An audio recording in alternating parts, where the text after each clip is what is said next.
ঘটনাটি এক ট্রাক ড্রাইভারের সাথে ঘটেছিল। সে একবার ঢাকা থেকে গাড়ি নিয়ে চট্টগ্রাম আসছিল। চট্টগ্রামের কাছাকাছি সীতাকুণ্ড নামক এলাকায় আসতে আসতে রাত 12টা বেজে যায়। তার সাথে তার হেল্পার ছিল। এর মধ্যে সে একটি চায়ের দোকানে দেখে সেখানে চা খেতে নামে। চা খাওয়ার এক পর্যায়ে সে বলে যে তার একটু টয়লেটে যেতে হবে। তখন সে চা দোকানদারকে জিজ্ঞেস করে আশেপাশে কোথাও টয়লেট আছে কিনা। দোকানদার তার দোকানের পেছনে দেখিয়ে বলে যে একটু ভেতরে একটি পুরনো টয়লেট আছে, তারা ওটাই ব্যবহার করে। তবে সে ওই ড্রাইভারকে সাথে কেউ একজনকে নিয়ে যেতে বলে রাখা ভালো, টয়লেটটা যেখানে ছিল সে জায়গাটা একটু জঙ্গল টাইপের ছিল। চায়ের দোকানে কয়েকজন লোক ছিল, তাই সে একটু সাহস দেখিয়ে বলল কাউকে লাগবে না, সে একাই যেতে পারবে। তো লোকটি জঙ্গলের ভেতরে গেল এবং টয়লেট খুঁজতে লাগলো। কিছুক্ষণ খোঁজার পর যখন পেল না আর দেখলো জঙ্গলে কেউ নেই, তখন সে একটি গাছের আড়ালে বসে পড়ল।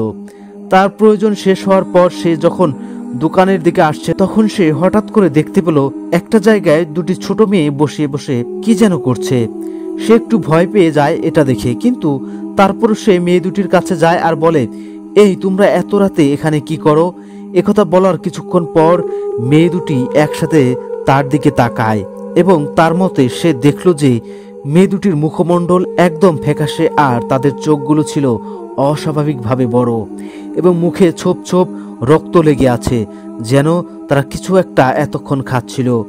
এই দৃশ্য দেখার পর সে আর এক মুহূর্ত দেরি না করে চিৎকার দিয়ে দৌড়াতে আরম্ভ করে।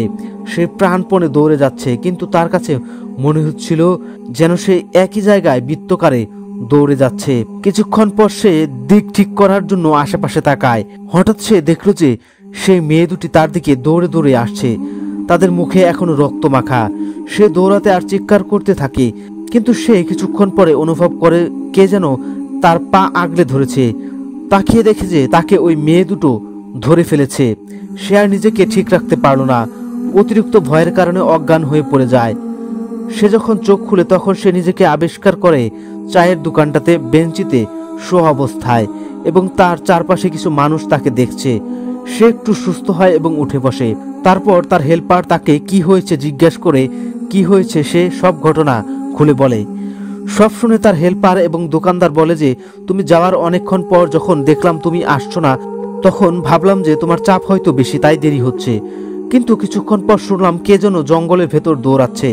আমরা কয়েকজন ভেতরে যাই এবং তোমাকে টয়লেট হতে অনেক দূরে পড়ে থাকা অবস্থায় পাই, কিন্তু তোমার চিৎকারের আওয়াজ আমরা কেউ শুনিনি। সব শোনার পর দোকানদার বলে যে এই জন্যই আমি তোমাকে সাথে করে কাউকে নিয়ে যেতে বলেছিলাম, কিন্তু তুমি শুনোনি। এখানে অনেকে অনেক কিছু দেখে, আমরা দিনের বেলায় ওখানে যেতে ভয় পাই, আর তুমি রাতের বেলায় ওখানে গেছো। তারপর এক সময় সকাল হয়, তারা ওই দোকানেই বসে থাকে। সকাল হওয়ার পর তারা জঙ্গলের ভেতর ওই জায়গাটিতে যায় যেখানে ড্রাইভার দেখেছিল সেই মেয়ে দুটিকে। তারা সেখানে যাওয়ার পর তারা দেখে যে সেখানে একটি আধা খাওয়া বিচ্ছিন্ন বিড়ালের মতো কিছু একটা পড়ে আছে। তারপর তারা গাড়ি নিয়ে সেই স্থান ত্যাগ করে।